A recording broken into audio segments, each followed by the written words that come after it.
Greetings everyone, it's your boy, your Nerdy-Boi. Welcome sa ating part 2 ng Mikrotik tutorial. Okay, so bali dito sa part 2 is nabanggit ko nga sa inyo last video na gagawin na natin is yung hotspot, no? So kaya kung may mga bala kayong mag-business, no? So itong tutorial to ay saktong-sakto at bagay na bagay sa inyo, no? So kung baguhan kayo sa Mikrotik, so don't worry. So susubukan ko explain ng maayos, no? At sana ma-explain ko nga ng maayos, no? Okay, so bale, bago kayo sana mag-proceed is make sure na panood nyo muna yung last tutorial ko, which is yung basic configuration dito sa Mikrotik, no? So bali ang ginawa natin sa last video, no, is nag-setup tayo ng DHP server, then sinetup na rin natin yung NAT, and then naglagay na rin tayo ng mga iba't ibang address, and then iba't ibang klaseng IP pool. So bali dito sa tutorial na to, isi-setup lang natin yung hotspot using a Mikhmon, no? So Mikhmon, it is a hotspot manager na ginawa ni Laksa sa Indonesia. So kaya mas mapapadali yung buhay natin. Bali hindi na natin sila iproprogram, kundi i-run na lang natin yung application na ginawa ni Laksa o website na ginawa ni Laksa. Okay, so bali, ayan, nandito tayo sa Winbox. So bali sa last tutorial, tinuruan ko rin kayo na kung paano baguhin yung login account nyo. So bali yan, nabago na natin, and then yung identity. So bali connect lang tayo sa ating Mikrotik, and then click connect. Okay, so ito yung itsura ng Mikrotik, and then pumunta muna tayo sa interfaces. Okay, dito sa interfaces, makikita natin na dalawa yung nakakonect, which is itong port 1 and then yung port 4, which is yung internet, and then yung PC ko, which is ito yung ginagamit ko. So make sure na finalo nyo yung ginawa ko dun sa last video natin, na which is yung PC4 ko is configuration at yung LAN natin. So ayan, so bali dyan nakakonect yung PC ko ngayon, no? So pag may R, ibig sabihin running yan. Okay, so setup na natin yung hotspot. So bali, punta lang tayo dito sa IP, and then may makita kayong hotspot. I-click nyo lang yan, and then click nyo lang itong hotspot setup. So madali lang to, no? So pag kinalik nyo lang yan, i-click lang natin yung interface kung saan natin is-setup yung hotspot, which is sa akin naka-bridge. Kasi remember sa last tutorial natin is pinagsama ko yung dalawang ports, which is yung port 2 and then yung Wi-Fi. So bali isang port na lang sila. So bali isa na lang sila. Kaya ang pipiliin ko na lang is itong hotspot. So bali hindi port 2, hindi Wi-Fi hotspot. Okay, so click natin itong hotspot and then click next. So bali, kapag tama yung mga configuration na ginawa mo o ginawa natin sa last video natin, is dapat automatic na siya mag-fill up yun. So dapat auto-populated na siya. So sa akin is kagaya auto-populated, yan, save din sa IP pool, and then, ayan, so click lang none, then STM server none, and then yung DNS, so automatic din lalabas yan, and then click next, and then yung magiging pangalan ng portal mo. So bali, sa akin is eto, piso hotspot .net. So .com, .net, .org, so depende sa inyo yun. So .wifi, o sabihin natin. Okay, so ito yung magiging pangalan ng portal ko o webpage ng portal ko. Kumbaga para ito yung magiging URL. So click next lang natin, and then click next. And ayan na. So bali na setup na natin yung ating hotspot. So bali ang gagawin muna natin is i-rename lang natin yung dapat i-rename para hindi tayo malito. So bali kagaya nito, is ilalagay ko lang siya server. Ayan. And then hotspot. Ayan, so check. And then yung address per MAC, ang suggest ko is 1 lang yan, no? So para, 'di ba, para hindi nila madoble o hindi nila magamit ulit yung voucher nila. So apply lang natin sa user profile, is same lang din, pero this time profile. Yan, ganyan ako mag-rename. So depende sa inyo kung paano siya i-rename. Hotspot. And then apply. Okay. So ayan, goods na tayo. Okay, so username, yan, wag natin siya pakialaman. So dahil ang gagamitin na natin diyan is yung Mikhmon. So pwede nyo na i-download yung Mikhmon doon sa baba. So bali i-post nyo muna tong video na to, and i-download nyo yung Mikhmon diyan sa description, no? Okay, so once na natapos nyo na i-download yung Mikhmon nyo, so bali extract lang natin tong file na to. So right click or extract all, o pwede na nyo lang i-open yan, and then i-drag nyo siya dito sa ano niya, kung saan nyo gusto. So bali sa akin, ilalagay ko siya sa aking desktop. Okay, so hintayin lang natin siyang matapos. Okay, so tapos na mag-extract, so ang gagawin na natin is i-open na natin, no? So bali, double-click nyo lang yan, and then i-click nyo itong Mikhmon server. I-double-click nyo yan. And then, ayan, so bali, ayan, so, and then i-click nyo lang itong open Mikhmon. Okay, so click nyo yung open Mikhmon. Ayan, so bali, ganito itsura ng Mikhmon natin. So bali, ang default username and password ng Mikhmon is Mikhmon. Yan. And then, 1, 2, 3, 4. Okay, so Mikhmon, and then 1, 2, 3, 4. And then login. Okay, so ayan. So, ganito itsura nung Mikhmon natin. Kung gusto nyo baguhin yung team nyo, is may mga option dyan. So, pwedeng light, then pwede blue. So, depende sa inyo kung ano yung preferred nyo. So, bali sa akin is dark para hindi masakit sa mata. And then, so, bali una natin gagawin is baguhin muna natin yung admin ng Mikhmon natin. So, kagaya nga na nakita nyo kanina, is nag-login tayo using a Mikhmon account. Pero this time, babaguhin na natin yan. So, bali ayan sa akin. And then, yung password is 12345. And then, save nyo lang siya. Yan, so goods na tayo. Okay, so ang next na natin gagawin is i-add na natin yung router natin dito sa Mikhmon. So bale yan, may add router lang, i-click nyo lang yan, and then, yan. So bale dito sa session name is kahit anong pwede nyo ilagay dito, no? So sa akin is hotspot, Wi-Fi. So kahit ano yan. So ang bawal nga lang dyan is bawal may space dyan, pero pwedeng mo lagyan ito. Yan, so ganyan. So ayun pa lang session name ko. And then yung IP address ng Mikrotik is ito lang, oh. So bale, open lang natin yung Mikrotik, ilalagay ko na siya sa gilid, and then, ayan.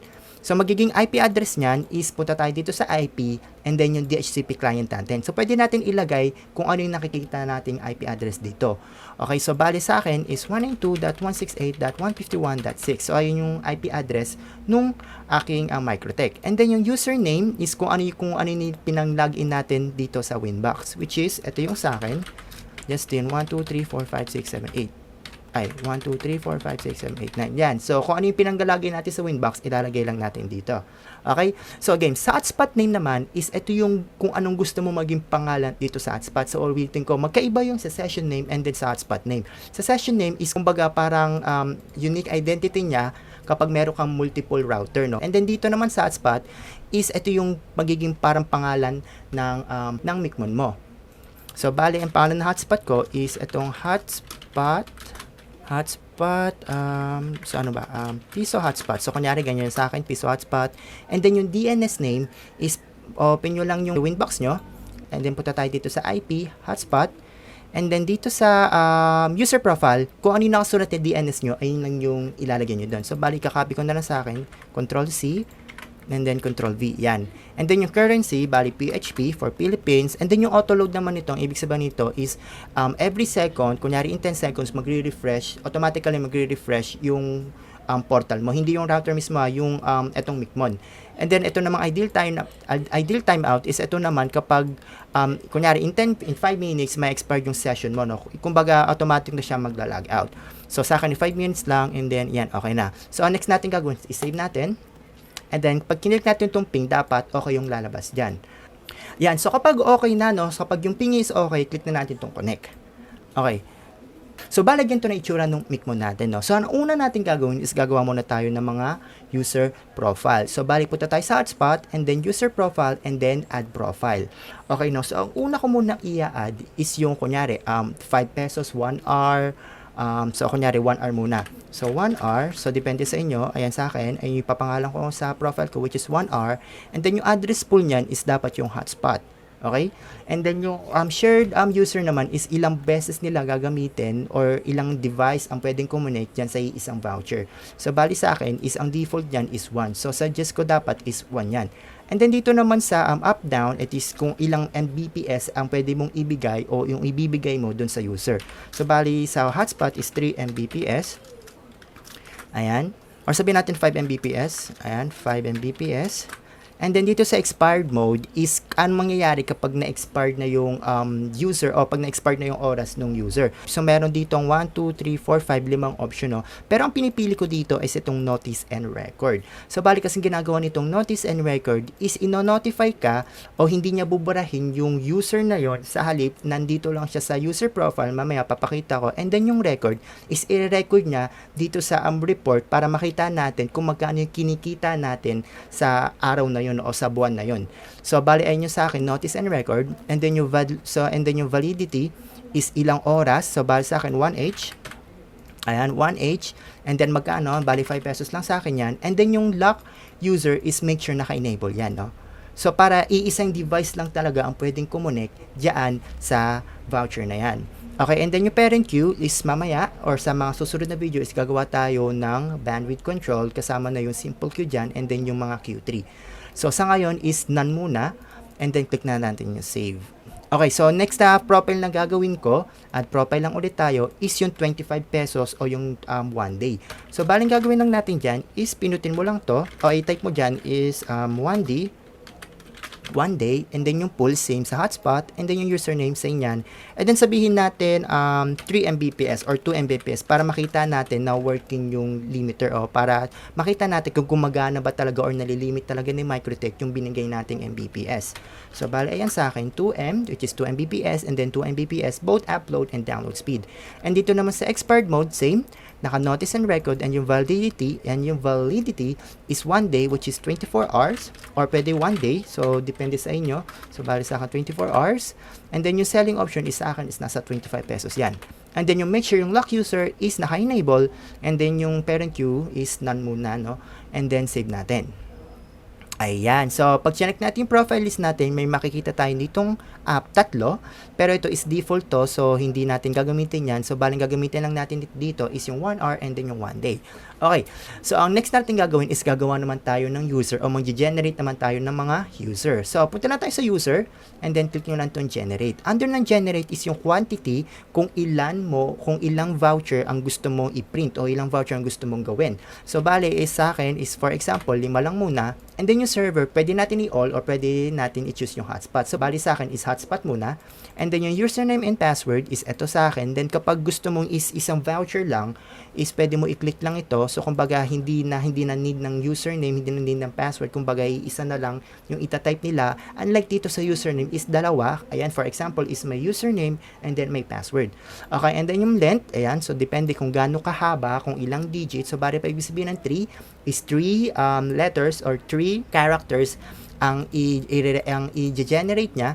And then yung sa prefix, i-suggest ko naman dito is ilagay nyo dito kung anong profile yung i-set nyo dito. So, kunyari, pag 1 hour, so kung i-set mo dito is 1 hour, ilalagay mo siya 1 hour. So, para di lang tayo malito, no? O yan, so pag 1D, ilagay ko na siya 1D. Ayan, so sa akin 1 hour, so bari ilalagay ko siya 1 hour prefix, and then, okay na. So kasi yung time limit kasi is may iba, nag-ano na tayo dito, nag-set tayo sa validity na may expire yun in 1 hour. So bari hindi na natin siya lalagyan ng time limit. Okay, so goods na, and then generate natin. Okay, so ang next naman natin generate is yung 1 day. Okay, so quantity. Okay, so quantity is 5 din. And then click na natin itong hotspot. And then, dito sa username and password, and then yung length, and then yung prefix is 1D, yan, ganyan, 1D, and then, ito lang, so pwede kayong pumili dyan, so bale ito sa akin para sure, or pwede ito, pero ito para sure, para hindi magkaroon ng conflict, and then profile is, okay, so profile is 1 day. Okay, so dito sa character, is-suggest ko kapag mag-generate ka ng 200 voucher or 200 users, i-suggest ko dito sa tatlo yan, no? Pero kapag mga less than 100 lang, dito na lang din sa tatlo, no? Para hindi lang mag-conflict, no? So, ayan. So, bali ito, para sure, super sure, and then, yan. So, and then, generate. Ayan. So, good sa tayo. So, ang next na natin gagawin is ititest na natin kung working yon. So, bali, ang next na natin gagawin is i-access natin yung portal natin using my phone. Kaso ginagamit ko pala yung cellphone ko, no? So, bale, okay. So, gagamitin natin is itong computer. So, okay. Bale, yung sa akin, papakita ko lang ulit para hindi tayo malito sa interface. Ayan. So, bale, sa ngayon is nakakonect yung PC ko sa port 4. Ayan, makita nyo na running yan. Ngayon, inilipat ko siya dito sa hotspot. So, dapat magiging RS yan, no? Kasi itetest natin siya. Okay. So, bale, ililipat ko na siya ngayon. And then, dapat madi-disconnect itong Mikrotik. So, ayan, dapat ganyan. And then, refresh lang natin yan. Ayan, so, bali ito, hindi na siya magagalaw. Kapag ni-refresh nyo na siya, hindi na siya mag-refresh no salit. Ayan. So, automatic siyang pupunta dito kapag walang internet, no? So, ganito yung portal natin, no? Siguro nagtataka kayo bakit iba yung itsura ng portal nyo. Siguro yung old version, ganito yung itsura nun.